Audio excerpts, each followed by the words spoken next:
All right, let's talk about the Tampa Bay Buccaneers ramping up their final preseason game just a few short days ago. And to that end, the Bucs have just named a rookie starter at the top of their depth chart. Exciting news out of Tampa. I'm Nick, and this is Saturday Morning Inspection.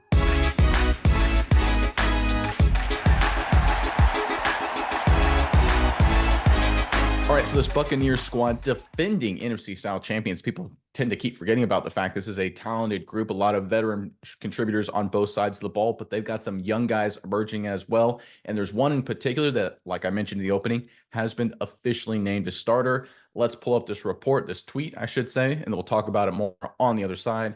This is courtesy of J.C. Allen. Bucs rookie wide receiver Jalen McMillan has officially won the wide receiver 3 job. Palmer will still get plenty of snaps, but it will still be McMillan who starts the game with Mike Evans and Chris Godwin.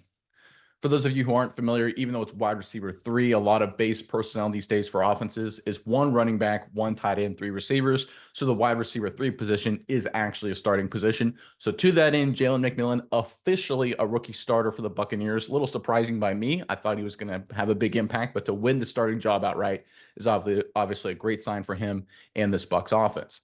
Miles, I'm curious what your thoughts are on this, but first, Buccaneers fans, in the comment section below, wrapped up the preseason, all eyes focused towards the regular season now. So here's your chance. Give us your prediction, final Buccaneers record for the 2024 campaign. Put it in the comment section below. Now's your chance to put your stamp on how you think the season's going to turn out. And while you're down there in the comment section below, make sure you check out our description box to get our affiliate link to our recommended book to get you ready for the upcoming season. It is Playmakers by Mike Florio. It's a really great read. Not just saying that because obviously bought the book, read the book. Has a lot of good insights to the National Football League. Highly recommend it. So make sure you check out our Amazon affiliate link in the description below. Takes you right to Amazon where you can buy the book. Doesn't helps us out. Doesn't cost you anything extra. But Miles, let me throw it over to you now. What are your thoughts on this latest Buccaneers news? Yeah, Nick, this was pretty surprising, I would say, for him to be named the starter. But when you look at the numbers, though, it's not as surprising as you might think it would have been, or if you followed the growth of McMillan through this offseason. I think there's some really good things to look at here. If we check out his PFF grades, his first game against the Bengals was good, about a 70.4 off overall grade for offense, receiving grade. Then second game against the Jags, pretty consistent, a 70 overall grade there as well. But this final game against the Miami Dolphins, he absolutely torched everybody with a 90.3 PFF grade. I think that is really the thing that put him over the top. Huge game for him there. Huge, marks in that category. 90.3 is absolutely ridiculous for rookie. So it seems like that 20-point jump showed the spark to the coaches that this is a guy that can do a lot of great stuff for this team. I think Trey Palmer is fine. Like they said, he's going to get some reps, but I think this is the intrigue here. You look at a guy like McMillan on paper, he's decent size. He's 6'1", 200. Nothing, maybe you want him a tad bit taller. The weight's pretty good there. His speed's decent, a 4.4 40 guy. He's got some explosiveness in his measurables.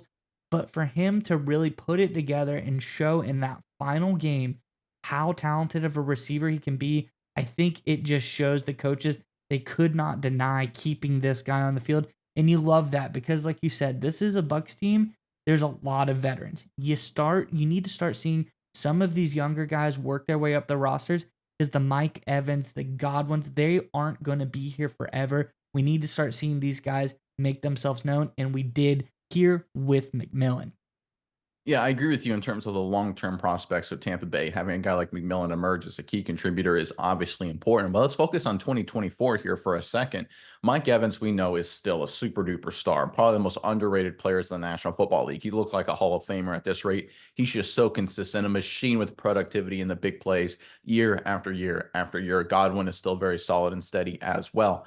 But one of the problems the Buccaneers, I feel like they run into sometimes offensively, is that if teams are able to just allocate a lot of defenders, if they're able to double team or roll coverages to Evans, they don't really have enough playmakers that can work opposite him or the middle of the field consistently, right? So what teams tend to do is they'll take their number 2 corner, put him on Evans, roll coverage to Evans, and then put their best corner on Godwin and just let it shake out like that. And that can have some success against a team like the Buccaneers. We saw that in a few matchups last year, actually, in some of their more low scoring affairs. I go back to that first game they had against the Detroit Lions in Tampa. The Lions used a very similar strategy to that to really kind of limit the Buccaneers offense. But when you add a guy like McMillan, a guy who's very productive and explosive, working in a three wide receiver, three-headed monster offense in college for the Washington Huskies, I think he'll force defenses to completely get away from that, right? Because McMillan is so explosive, so productive. We saw it against the Miami Dolphins in the last preseason game, like you alluded to, that if teams put their number one corner on Godwin and then roll all coverage to Evans,